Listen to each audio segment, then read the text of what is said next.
Ako po ang inyong driver ng Bayan, Luzon, Visayas at Mindanao. Today is March 21, 2025 at ngayon araw po ay nagkaroon ng hearing kanina at pina-attend yung mga personalidad na halos dito ay mga pro Duterte vloggers at ito pala yung mga nagpapakalat ng mga maling impormasyon or fake news at antabayanan pa natin yung mga ibang iimbitahan sa mga sumusunod na araw.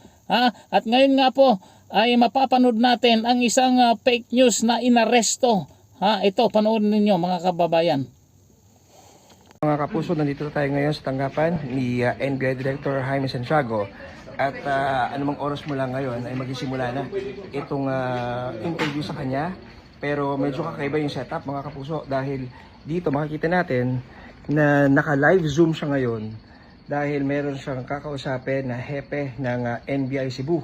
At ito ay may kinalaman sa pagkakaresto ng isang vlogger na di umano ay may ginawang pag-alter sa isang post ng isang media network na dinadagdagan yung pahayag ni Pangulong Bongbong Marcos.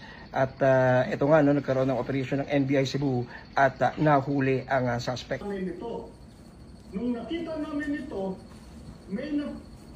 while in the course of cyber patrolling, nakita namin na isang vlogger na nag-post ng ganito. Altered na yung post na may caption pa. Ito yung post in question. Okay. Yung caption ng post niya is, legal na daw ang droga, bago angry face na emoji, grabe naman ka Marcos. Ngayon harapin mo lahat ng hamon kung makakagabalik ka pa pagkaluoy sa mga inosente. Yun ang caption ng pinost niya. So, pinraise namin with the coordination with the Office of the Director. So sa ginagawa mong ganyan, kumikita ka. Oo po, pero maliit lang po siya. $1 centavos lang po. Isang walang dollar. So depende sa dami ng viewer mo, ang natatanggap mo na bayad. Ganun ba? Po, pero tingnan ko yun. Wala siyang dollar po kahit isang centavos. Alam ko lang, dinilit ko na lang po. Ma'am, anong gusto mong sabihin kay Presidente BBM dahil sa ginawa mong yan? Kung meron ka mang mensahe po, ano po yon? Sorry, patawarin niyo ako. Hindi talaga ako. Wala na trabaho siya nagpupunta kami. Sa mga kababayan natin na naniwala sa iyo, anong masasabi mo sa kanila? Wala ba tikuin ang sabi ganyan? Sorry, ako ganyan. Gumawa ng tayo ng mga original. Para hindi tayo pa katabasin ko. Tawag ko na tayo. Unti-unti na kami, kumukuha kami, nakikipag-cooperate sa amin ang Facebook, nakikipag-cooperate ang TikTok. Eto na po. Kaya warning sa kanila, hindi namin sila tatantanan.